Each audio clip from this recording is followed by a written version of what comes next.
Good day, everybody. It's Stephen here for the Idiot Quilter, and it's episode 102.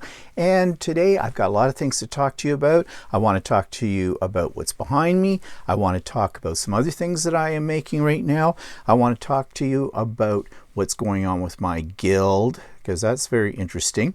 And above all else, I want to talk to you about the Idiot Quilter Quilting and Crafting Retreat that's coming up on March the 20th. So more about that in a few minutes, so stay tuned. But first, let's talk about what's behind me. This is my Aussie quilt. This is the backing for the Aussie quilt. Let me get up here for a second. And I have it all completely finished. In itself, this would make a really nice quilt. But it is going on the back of my Australian quilt because, well, one, I want to use up as much of my Australian fabric as I possibly could, and two, I don't have any backing fabric fabric from Australia that was large enough to actually make the backing. So I pieced this. You might say, well, yeah, but it would be okay as a quilt in itself, and it would be. But this is going to become a reversible quilt, hopefully, depending on how I do the quilting. So you'll have the one side with the appliques on it, and you'll have this side. So, you know, that makes it in itself a little bit unique.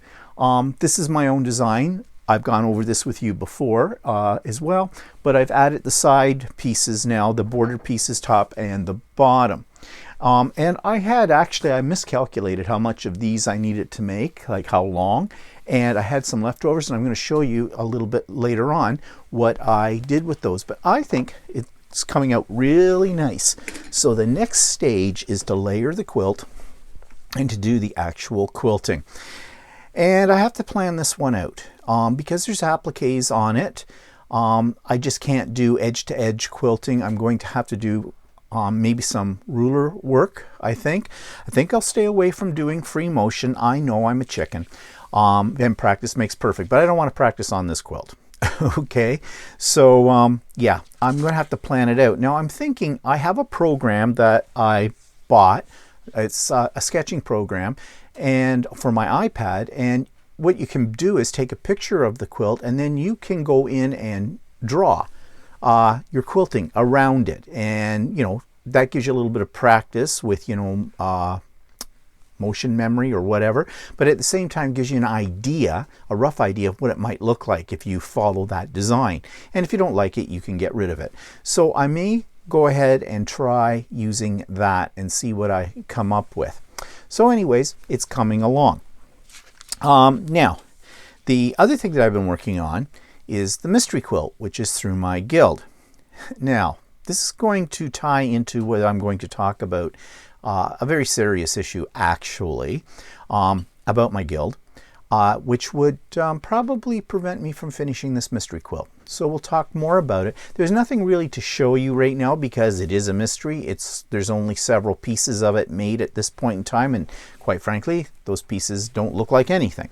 So we'll come back to this in a moment. But I said that I had miscalculated how long I needed the borders, so I had some extra parts of the strip left over. So I thought, well, what can I do with those? Well, I made them into placemats. And here they are. I made 2 placemats out of those strips. I think they're very colorful. It was very quick to do, of course, because they were already in strips. So I just sewed them together basically. And here's the back. Now the back looks the same as the front to a point, but if you look at it very carefully, you see this side and this side, there's a sort of a border.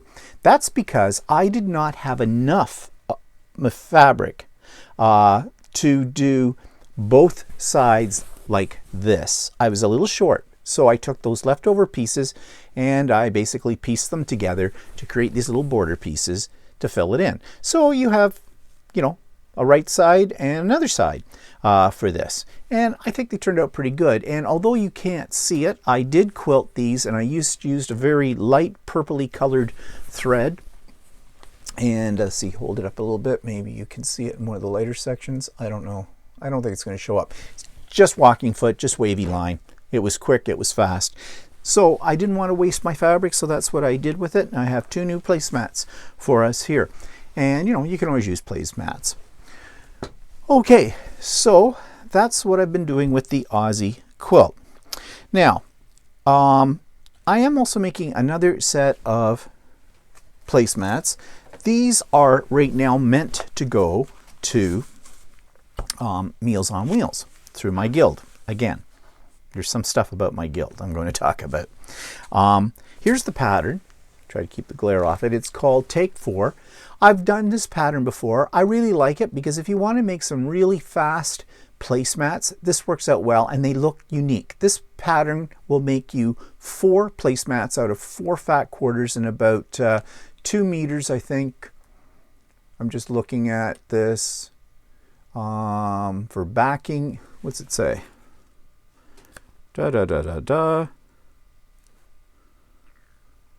Okay. Oh, it says 1 yard of coordinating fabric for the backs and 1 yard of thin batting. I use Battleizer for my placemats as it's less bulky than regular quilting batting. So it's very quick. It's very easy. You could make them scrappy as well. But that's what I like about the pattern. Here's what I did. Here are my 4 fat quarters that I picked. And then it's all in the way that you cut them. You basically stack them up, cut them one way, rearrange some of the pieces in order, sew it together, cut again, rearrange, and you get this. It's kind of fun to do. It's fast. It's just straight line sewing. Very, very easy. And you get 4 of them out of it. But each one is slightly different. Same style, but slightly different in the order of the colors. So you see, here's another one. And if you look, the colors aren't necessarily in the same order as the first one. So, as I said, I've done this pattern before. It's quick, it's easy, it's fun, especially when you're making something that's going to go to charity and you want, you know, a bunch really quick. So I'm working on those as well. And of course I'll quilt them too. Again, I'm just going to do very simple quilting. Be a good time maybe to practice my free motion quilting. I might, who knows. Okay, so I've had this part done for a week, but I haven't got around to layering it yet because I didn't have my main sewing machine. The reason being is, I think I mentioned it last week, I took it into my shop to have a little spa treatment. And it's come back and it's purring like a kitten. Now, people often resent taking their machine in and having it professionally cleaned and adjusted. And they'll use that machine for years and years without a problem. But believe me, they have to be professionally tuned up and cleaned regularly.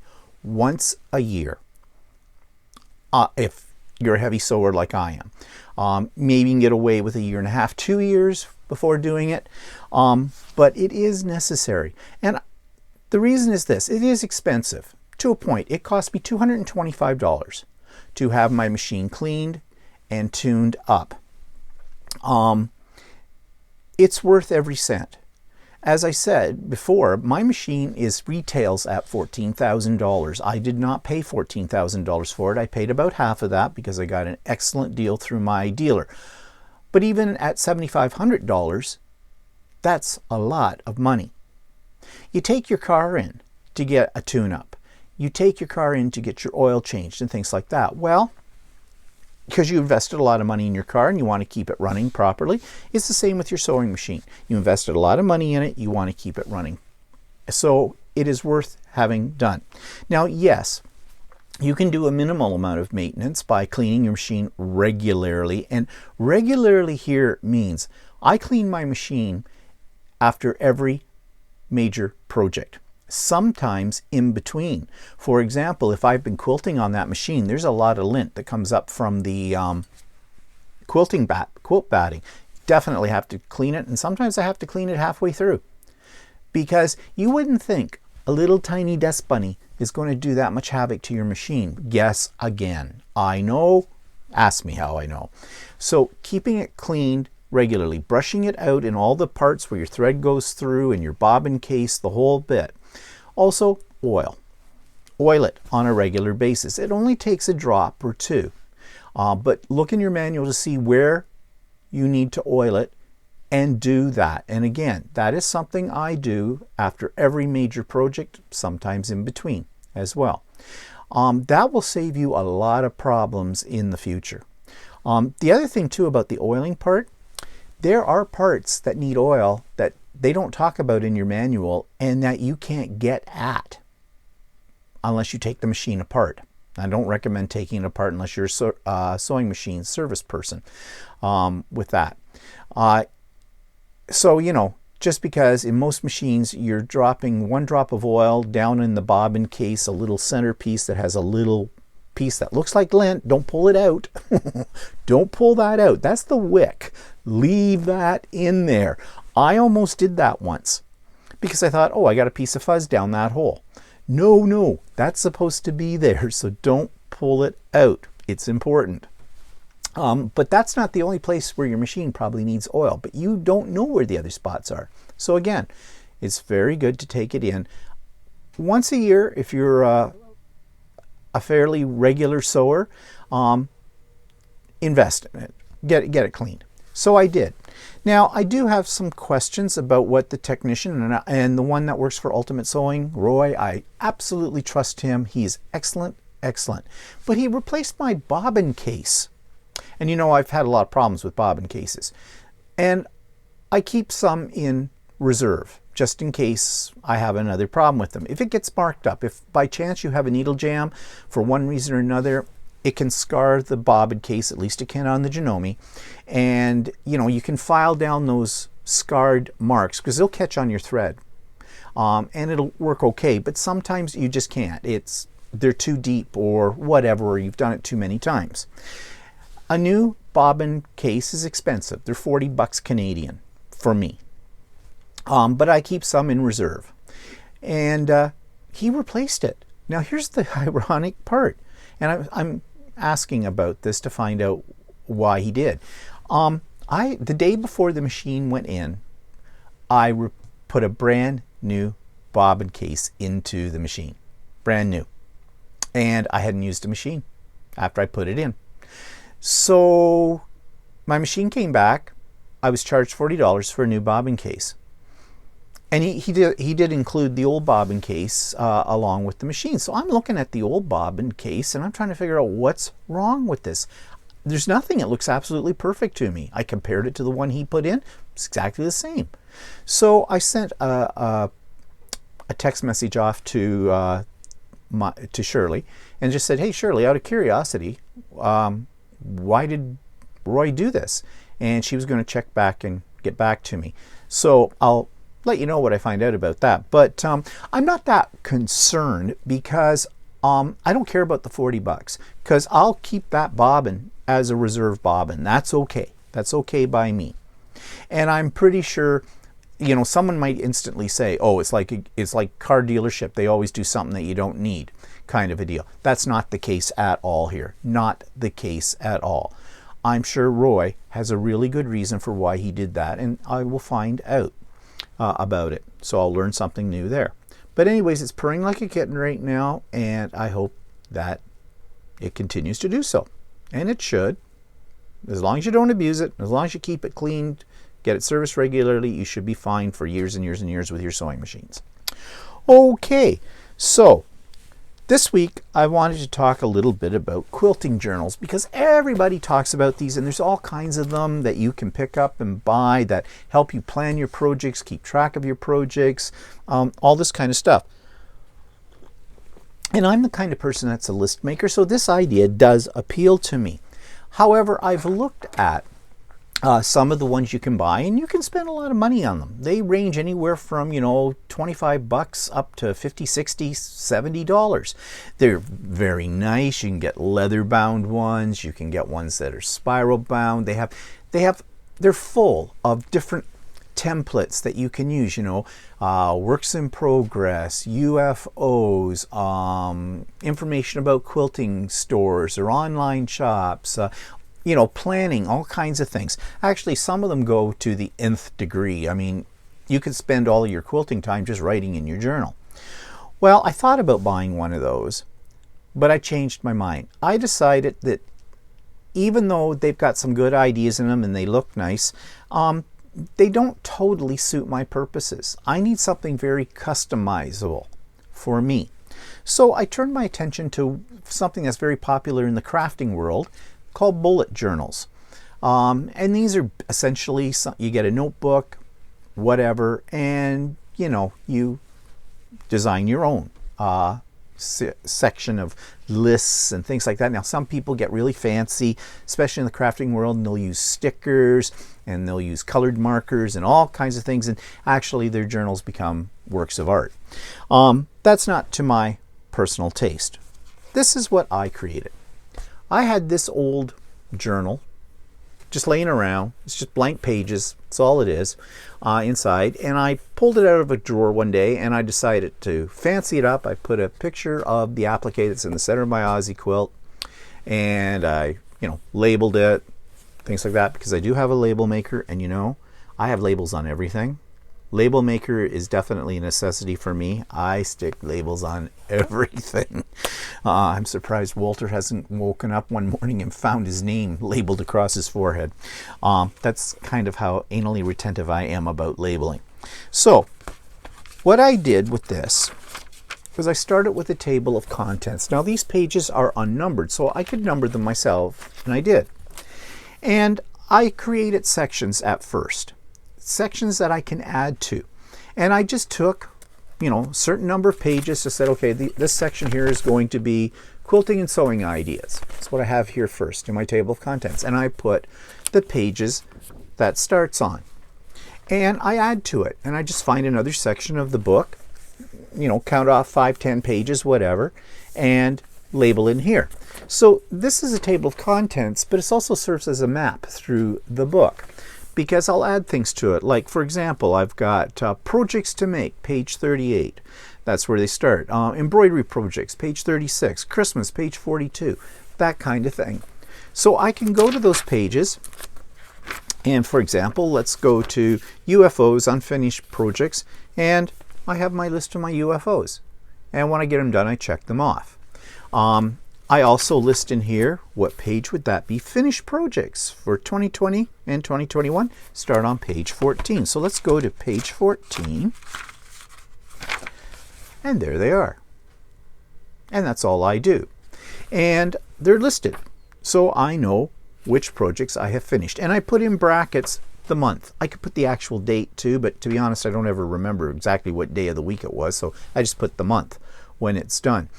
So that's all my journal is. I have a section where I jot out ideas that I get. Again, my table of contents tells me where I have things like that. So here's some of my sections. Quilting and sewing ideas, UFOs, crafting ideas, finished projects, quilting classes, ideas for creating okay, there is a crossover here to my crafting as well. This was ideas for creating a grimoire, which is a book of spells, just for fun. I'm not a Wiccan or into voodoo or anything like that, and that's already happened. I did that, but at the time when I created this, I thought it could serve two purposes, both my crafting and my quilting, but now I'm just limiting it to my quilting.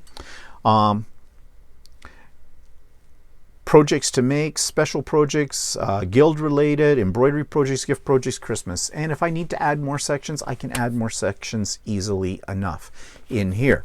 Now the other advantage of keeping a journal, a quilting journal, besides the fact that you can record when you finish projects and things like that, or keep a list of projects you want to do, is over time you can take this and look back over it, and it's basically a diary of your quilting journey.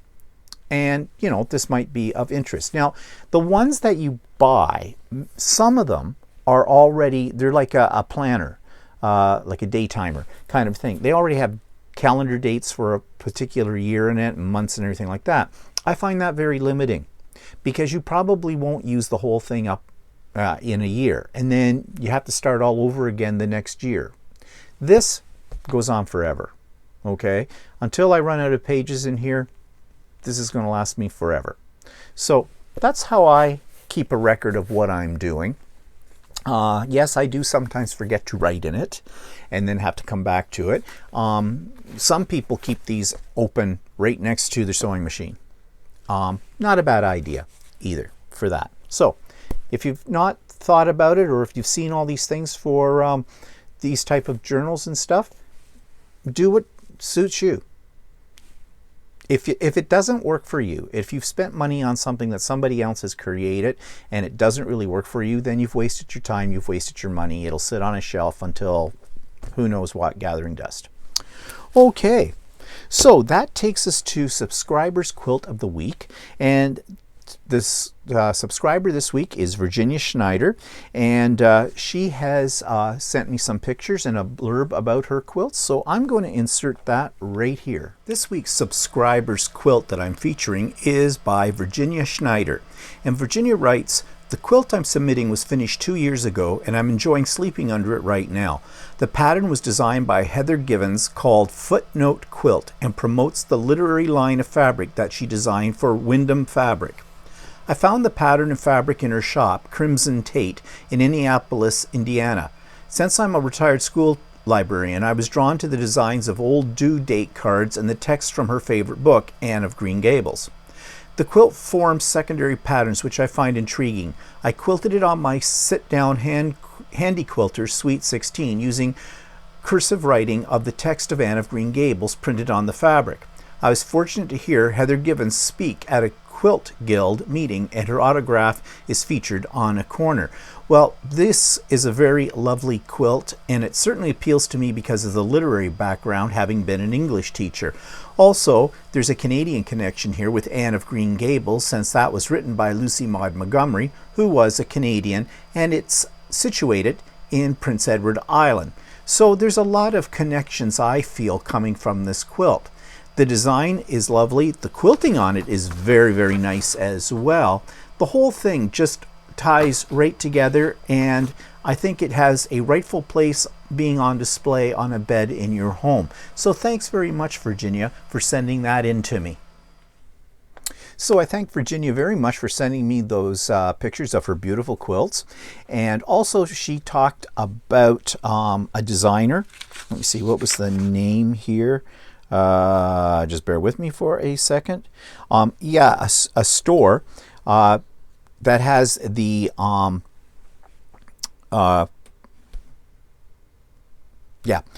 has the I had to look at my notes, sorry. Had that where she can get the patterns for the quilts she's working on, and it's called Crimson Tate Quilt Store, and I have it in the show notes below if you're interested in following up on that. And if you would be interested in me showing some of your work as well, whatever it is, quilting, sewing, whatever you're into that's fabric related kind of a thing, then please don't hesitate, send it to me. Be proud of what you've done. And don't think you're in competition with other people, because you're not. So information about how you do that is in the show notes. Okay, so that takes us to shoutouts, what I call shoutouts in my show notes. You will see a listing for my absolute favorite local quilting store, Ultimate Sewing. They have an online store. They're still developing it, but it's getting better with every day. And Shirley, the owner, is an excellent person to deal with.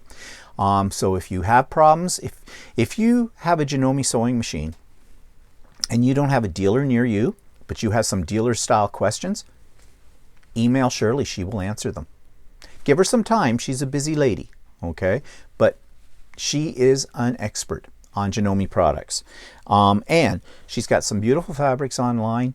So, you know, tell her I sent you. It's not going to get you any discount, but I mean, tell her that I sent you. And her prices on her fabric are the most reasonable of any websites I have been to. She charges $15 a meter. Now be careful when you go in. I think the price comes up as a half meter, and that's simply the way, and you'll find this on other online stores too. It's the way that whatever company online stores use. I think Shirley uses Shopify. That's how they do it. So, you know, you'll go on there and you'll see, ooh, $7.50, and think, oh, that's for a meter. Yeah, that would be great if it was, but it's not. It's $15 a meter for most of her fabrics. Some of the more specialized ones are slightly more. And when I say slightly more, maybe $1.50 more. So really, great prices on great quality fabrics. And if you don't see it on her store site, send her an email, because Shirley does not have everything up there yet, which is almost an impossible task if you think about how much fabric is in a quilting store. But she's more than happy to help you out. If you see a fabric somewhere that you're interested in, if you see it online and you want to know if she has it, write down the name of the company that's manufacturing it and the name of, Walter just got in the shower. Wouldn't you figure? He's usually in bed right now. Of course, he gets up now and that's what you're hearing, is the water going through the pipes. There'll be less of it in a moment. Sorry. So, as I was saying, if you see a fabric you like somewhere, write down all the information, what it's called, the name of it, all that kind of stuff, and send it off to Shirley. And if she's got it, she'll let you know and you can make arrangements to get it. She'll send it anywhere. In North America, I think she'll send it anywhere in the world. So, and her shipping prices are very, very reasonable. And just as I said before, she has her prices at half a meter, but she does tell you that at the very top of where she starts her fabric inventory, you will see that explanation up there. And this is not uncommon. Many online quilt stores do it this way. Okay, so that's for Shirley. There is a designer that I heard of, and she came actually to our last guild meeting, Sue Sherman. You may or may not have heard of her. She is the applique queen, I think. Her quilts are art quilts. They're based on pictures she takes of wildlife, and she takes some pictures of exotic wildlife. She has penguins and sea turtles and things like that. They're absolutely stunning. They look like actual pictures, but they're quilts. And she does designs for that. So if you're into applique and you want to do something spectacular, check out Sue Sherman. I have a link to her YouTube videos, and I also have a link to where her patterns are available as well. I was very impressed with this lady's skill. I mean, I'll never get to that level, but you know, who knows? I might get one of her patterns and give it a try someday. Also, I discovered another site called Art Gallery Fabrics that have a lot of free patterns, and I'm going to show these to you. Actually, I better show them to you right now. I went yesterday to this site. One of the viewers recommended it to me, and sorry, I can't remember who it was, but thank you for that information. They're all free. The patterns are all free, and there are, I'm not sure how many there was. I didn't go through all of them.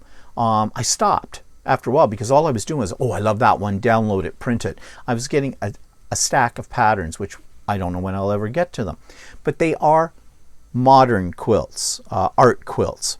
And patterns are absolutely free. So I downloaded a bunch of them, and I have them all here. I bag my patterns up just like I buy these bags on Amazon, and you've seen this in my pattern storage that I showed some time ago.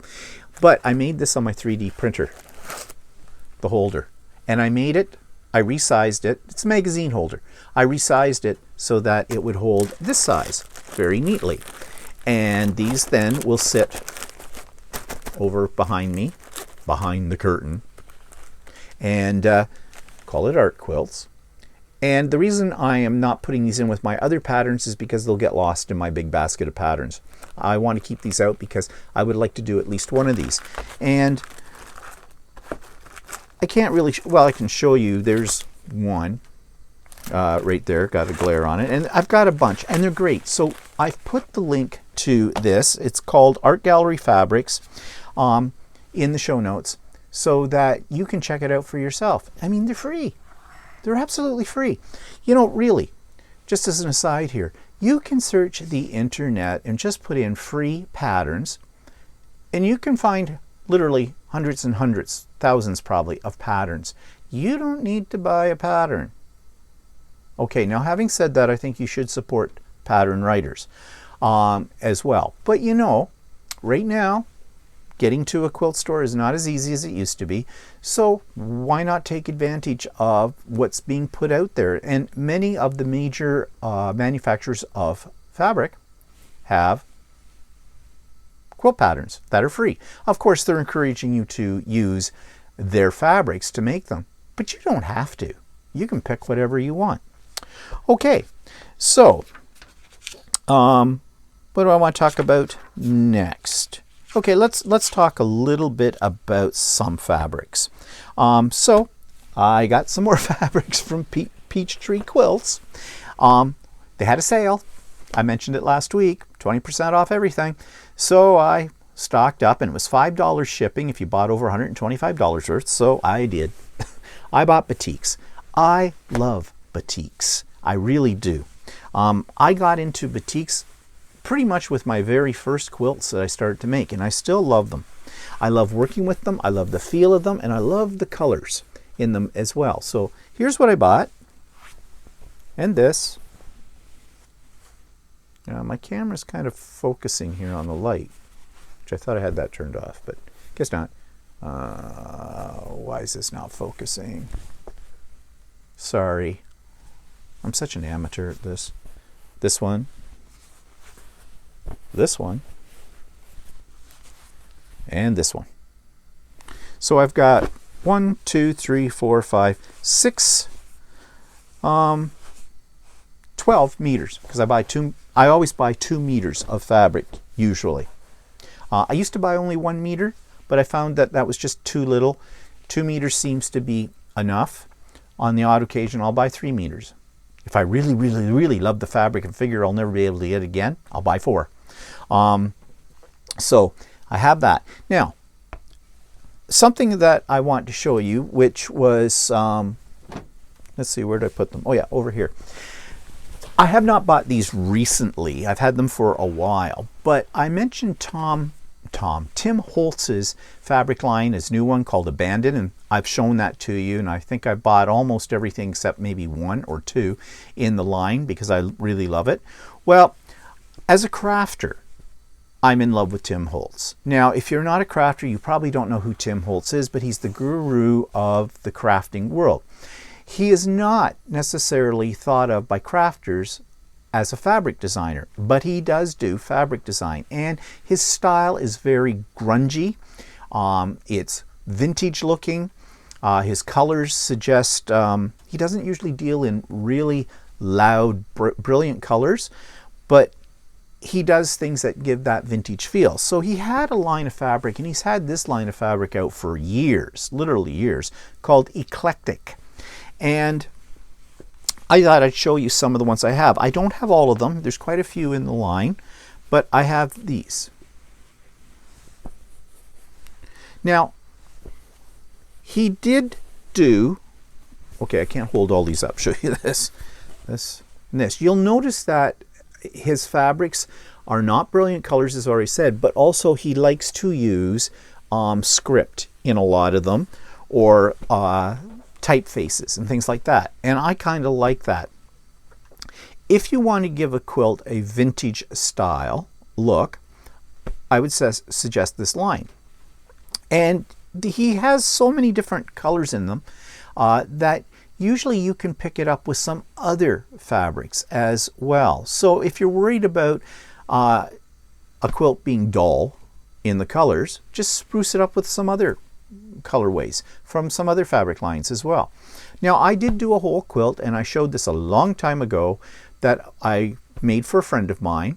It's the only quilt that I've actually ever made and given away, and it was all Timholtz fabrics. It was actually a kit that I had sitting around for about a year or a year and a half, and I finally put it together. And because my friend is very much into vintage and antique looks and things like that, and you know, Victorian kind of styling, I thought that quilt would work for him, and it did, and he loves it. So he told me.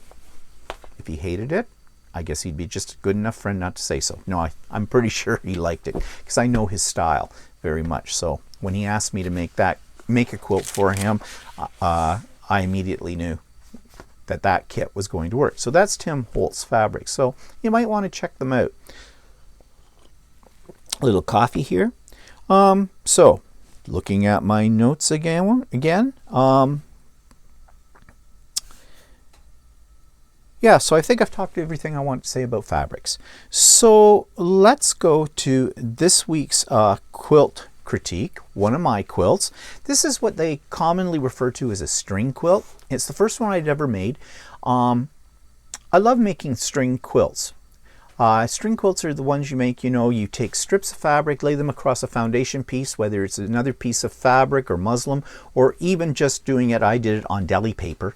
Deli paper is a thinner, tissue-y like paper. It's very easy. You rip it away after you've sewn it down. And there's plenty of videos on YouTube about how to do a string quilt if you've never done a string quilt. They're easy, they're fast, they're kind of mindless sewing in a way when you need to clear your mind, and also they can really use up a lot of scraps in your stash as well, and your end product looks like it's planned out of it all. So here's my version of it and my critiquing of my version. This week's quilt from my stash of quilts is one that they commonly refer to as a string quilt. And the way you make this is, well, basically you use your scrap pieces of fabric and you cut them into various sizes of strips.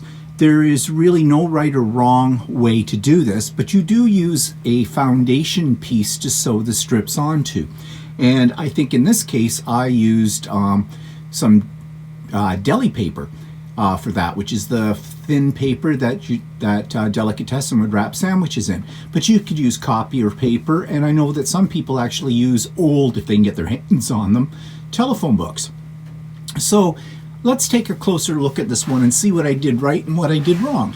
Now, being a string quilt where you're placing these pieces of fabric onto a foundation piece, well, you really can't blow it.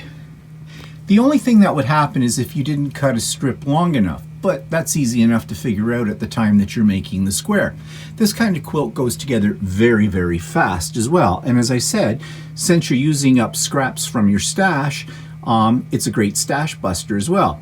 Now, when you're lining pieces up, you put in a sashing, and you really don't have to line up any seams in this. Although at first glance, it may look like the seams are matching up, but they're really not. For example, right here you can see. And that's okay. That's not a mistake. That's how these types of quilts go together. So I'm looking around here and I'm looking for where I could have done better. And I'm very pleased with the way this one turned out because, as I said, it's a very easy quilt, but it gives you pretty accurate results. Now let's take a look at my corners, because this was an earlier quilt and I'm working with the binding and I'm still struggling with it, and my corners, not good. If you look at that, these corners are not at a 45-degree angle. In fact, it looks like I just ended up folding it over and not getting it on the 45-degree angle. And I think I did that with every one of the corners. Let's take a look here. Yeah, same thing here, and it's a little crooked, and you can see my stitching from the other side coming through, and there's a mistake. I stitched it, ooh, what's that? That's a bit of a bird's nest. Now, that's kind of common to get those, but usually I cut those away, but I guess I didn't on this one for some reason. There does look with this very thin border piece like it's almost like a flanging, but I certainly didn't know what flanging was at the time that I made this quilt, so that's not flanging.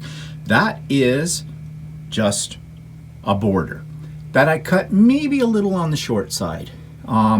If I cut that twice the width that I used, it would have looked more like a border than flanging. And here's something interesting. Okay, my binding is definitely not straight at all on here. At least I had I picked the right thread. I picked a black to sew it down, so you don't really notice how crooked the stitching really is. get it in here on the camera, but you know, you look at that. This is not very straight, the stitching that's used to hold down the binding. Now, as far as quilting was concerned, I did walking foot, and I used the serpentine, and you know, for the most part, that turned out pretty good. Pretty good. Now, I had stops and starts though, like here and here. And sometimes I was on the seam, sometimes I was not, as you can see from that right there. But from a distance, it doesn't look too bad. Now, the pieces in here, on each of the blocks, it looks like I did some straight line walking foot quilting, and I guess I figured I wouldn't get it in the ditch. Well, here, I tried to get it in the ditch. Okay, just pull back right in here. See that? But I kind of missed the ditch. Now, I have since learned that a lot of people have that problem, and to avoid it, you purposely try to miss the ditch and call it stitching about or close to the ditch, I guess they call it. Of course, I didn't do that at the time. I tried to get it in the ditch, and I did not. Again, I may have picked too light of a thread. I should have picked something that was a little bit more of a darker gray, and maybe that wouldn't have shown up the same. But these ones, I just went down diagonally. So there were a lot of stops and starts on the quilting of this. So let's take a look at the back. Now, luckily the back is very busy, so you really can't see the stitching. But here you go. I did try using the stitch in the ditch. Okay, pull back a bit. I know it's very difficult to see. I did try to go around each square, and I did for the most part, but I've got some interesting little things. Let's see, move this up. Some interesting things happening here and there. Like there's threads that just, I either missed cutting them or they got buried in with the stitching. Like this. What is this? What is this? And I did piece this. So I probably didn't have enough fabric, so I decided to put this black piece of fabric in the middle. And here you can see very clearly starts and stops. Which, again, not something that is immediately noticeable, and it's on the back of the quilt. There's something going on there too. But I know it's there. Now look at my label. This is pretty sad. I have a tendency not to label my quilts, but I guess on this one I decided to, and I had never done one before, so I sort of did this printout on fabric. Feels funny though. It doesn't feel like cotton. It feels like something else. It almost feels like a vinyl, but I have no idea right now what I used for that. And then I took my serger and decided to go all around the edges so it wouldn't fray. And I sort of sewed it on. In fact, it's kind of coming out right now. I may just take that label right off and put a new one on. I should have sewn it into the binding, but I didn't do it, or used my infamous steam-a-seam method for this. Well, I didn't. Of course, that's just the label. It's not that important to me. So overall, it's not bad. It looks pretty good from a distance, but now I've pointed out the ways that I could improve it. And I have done other string quilts and crumb quilts since this one. I think this was the first one that I did. I was really happy with it at the time, and I'm still relatively happy with it. It's pretty. It's colorful. It won't win any awards, that's for sure. But then again, I don't make them for awards. I just make them to learn. And I did. I learned. Okay, so that takes us to something new that I want to do on here. This is a long video today. I hope you have coffee. I hope you're doing some sewing with me in the background. And I want to each week bring you an online quilt store that I've pretty much dealt with. I've checked them out, and I recommend them. And the first one is one you've heard me talk about before, and that's called the Quilt Store. The Quilt Store actually has a very extensive online site. They also have a brick and mortar store, actually a couple of them, and they're not that far from me. They're about an hour away, or maybe a little less, 45 minutes. But I have ordered from them on several occasions and have been very pleased with both the quality, the price, and their customer service as well. I've put the link to them in the show notes. It's called the Quilt Store, and it's actually, the link is easy, the Quilt Store, all one word.ca. They have lots and lots of fabrics. And if you're in the area where they're located in Newmarket, Ontario, just north of Toronto. It's worth the drive to check out the store. Of course, right now, we're still under a restricted lockdown. So, you know, next best thing is their online store. And I think they've got pretty much everything they sell online as well. Now, their fabric starts at around $16.99 a meter and up to about $22.99 a meter. So prices are within the ballpark for that kind of thing. I'm not sure what their shipping is. I can't remember, but I remember it was very, very reasonable. I think it was only about $12 flat rate. And it doesn't come by Canada Post, at least to Ontario. I'm not sure what they do for the rest of Canada and North America, but for us, they ship it by a courier service called Canpar, and you get it pretty darn quick. Usually within a couple of days, 3 days, something like that. They also sell sewing machines and sewing machine parts. They deal with quite a variety of manufacturers' sewing machines. They deal with Janome, Baby Lock, Bernina, and Handy Quilter. They do deal with, I think, both long arm machines and mid arm machines as well. And as I said, they service them, and they also have accessories and parts and things for all those machines. They're one-stop shopping. They also have a large variety of notions, rulers, pins, everything, you name it. I have been to the actual store and I was very impressed. And they even sell embroidery designs or embroidery patterns for your embroidery machine. You can actually buy at the store. Now this is kind of old technology, the CDs that have them on it. So you do have to have a way to be able to get those into your embroidery machine. But you can buy those online as well. And they're like Anita Good Designs, which, you know, Anita Good Designs has hundreds of thousands of designs and collections. So, and the price on those is very reasonable as well. So that's the online fabric stores this week that I am, you know, suggesting to you that you can check out. But I've had very good results from them. Okay, so that takes us to the retreat. Yes. Now, everything I'm about to tell you about the retreat pretty much is in the show notes and how you sign up for it.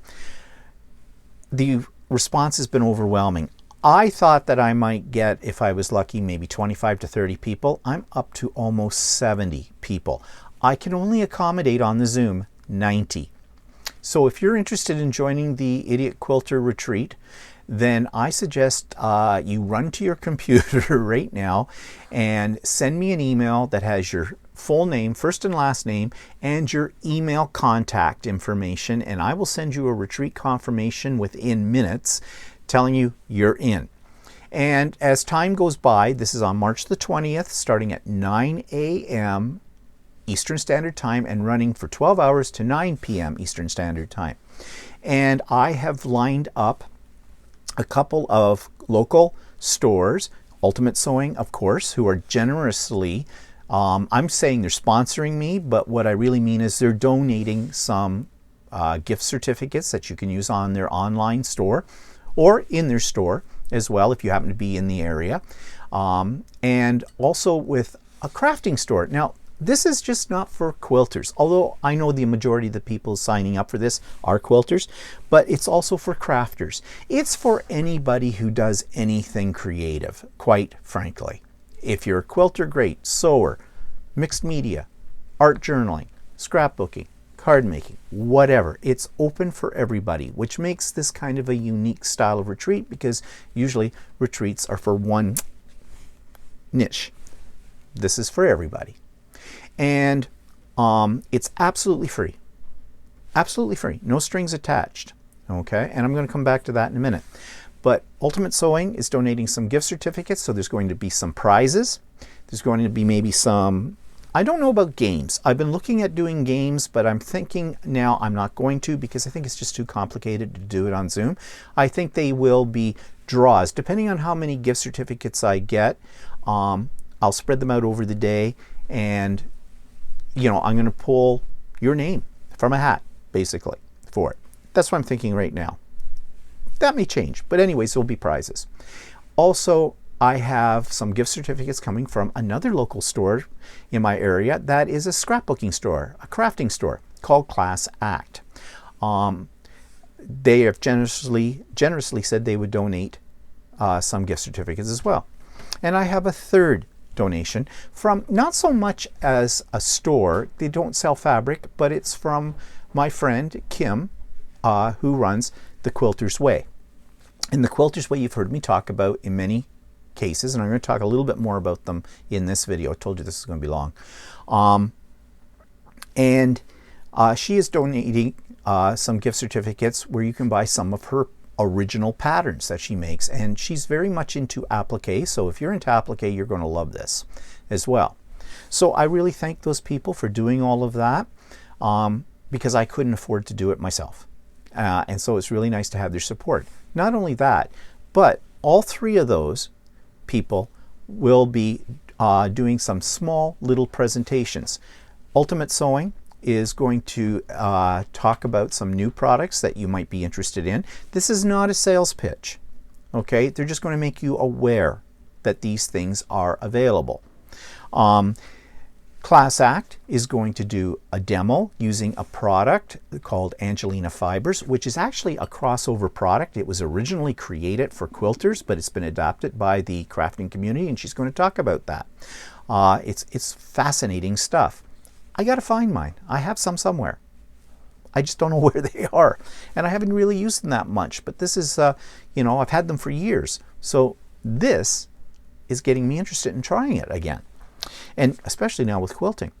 And Kim is going to do a short little presentation about the Quilters Way, Chatterbox quilts, and probably some things about free motion quilting. Now, having said that there's all this, it's a jam-packed day, but I don't want you to think there won't be any time for you to craft.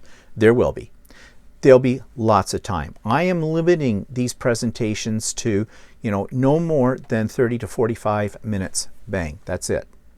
And the presenters know that, and they agree to that as well, so there's no problem whatsoever. So you'll get lots of time to craft. Now, in the early evening, there will be a special appearance by a couple of cousins of mine, a couple of ladies who are, well, these are the kind of ladies that you'd probably find trying to pick up men in the fresh fruit department of the store.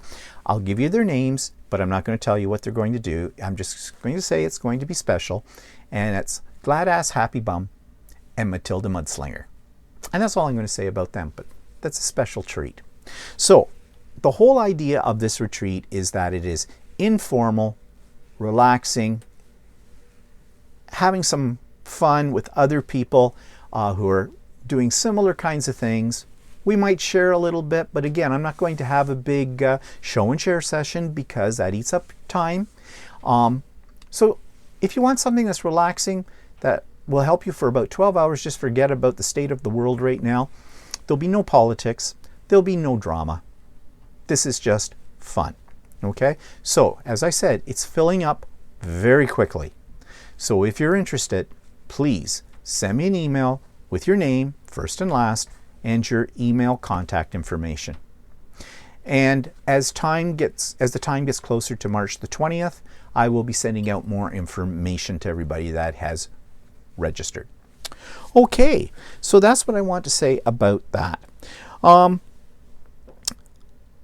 I do want to say one thing too about the Quilters Way Chatterbox quilts.